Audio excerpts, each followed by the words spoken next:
Hi Hannah, how you doing? Doing well. How are you? Yeah, not too bad, thank you. Not too bad. Appreciate you joining me today. Why don't you start by telling us a little bit about who you are, what you do, and about the project and stuff? Awesome. Yeah, my name's Hannah Lilywhite. I work for an individual named Alex Bean, and together we're building a project called Factory for Good. Alex had the opportunity of having a pretty massive exit, and in exiting and reaching the top of that mountain, realized that he wasn't as happy as he thought he would be, and kind of went through an existential crisis a bit, and interviewed a lot of other founders who are experiencing similar things, and he wrote a book that kind of addressed the emotional side of an exit and how to find purpose and identity post exit, but also simple things like how to parent kids to not be entitled and leave a lasting legacy. That content seemed to really resonate with his audience of high net worth individuals. And so we have embarked on a mission to kind of get it to as many people as possible through our content. We started a newsletter. We're building an online platform, and the whole goal is just to help other people in Alex's situations find that purpose, relationships, and legacy piece in their own lives. Awesome, good stuff. So going back to them when we first started working together all those months ago, what was it sort of made you, I guess, pull the trigger and decide to work with me? With you specifically, or just generally? So we knew that we were amateurs in the space, but we knew that content was our bread and butter. So we knew we needed an expert to kind of help us level up and get to the next level. And in conversations with you, it seemed obvious that you knew your stuff and that you had not only done a similar brand building exercise for yourself, but had helped others do it as well. And you're just really easy to work with. I really liked your transparent and candid nature, and seemed to be a jetpack that we needed to get us into the next stage. Appreciate that. That's awesome. So then, and going back again to the when we first started, then could you just sort of describe where we were at, and then zoom forward to now, and sort of what we've achieved in that time? It'd be good to sort of hear it in your words. It's kind of incredible, given the short time frame.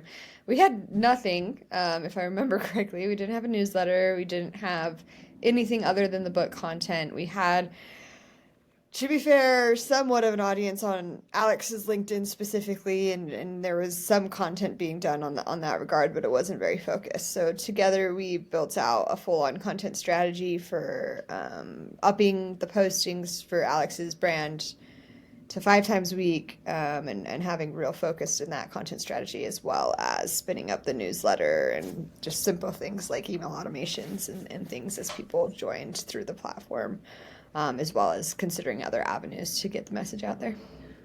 Yeah, nice. And I guess what are the sort of highlights from your end in terms of things we've achieved? Yeah, I mean, just the successful launch of the newsletter has been amazing to see.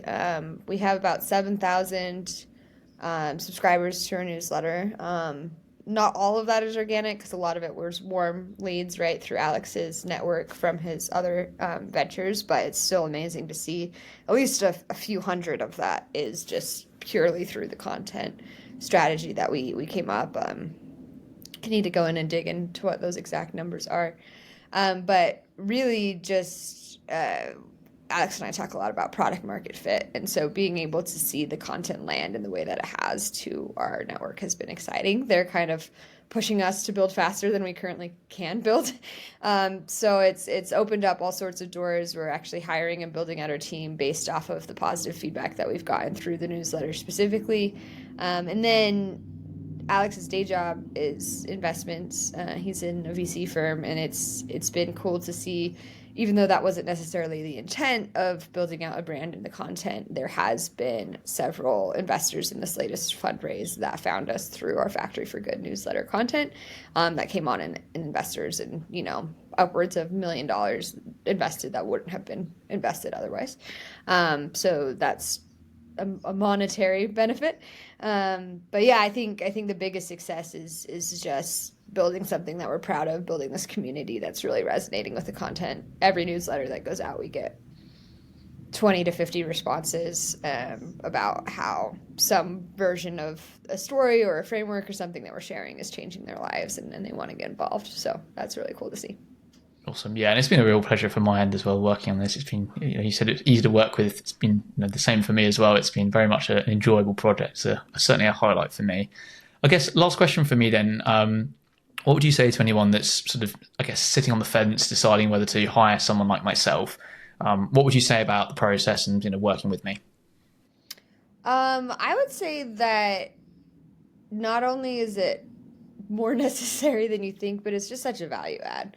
I think that I'm a pretty competent individual, and it would have taken me thrice as long to get to where we got. Just having a thought partner in the space who knows the space, who can help rubber duck different ideas and guide and really see um, an informed perspective that maybe in your blind spot is huge.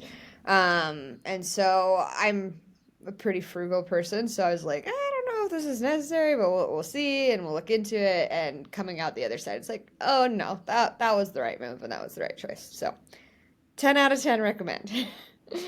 Thank you. Correct answer. Good one. Well, I'm here, right? Thank, that is awesome. Thank you, Hannah. Always good to talk to you, and looking forward to catching up soon. All right, sounds good. See ya.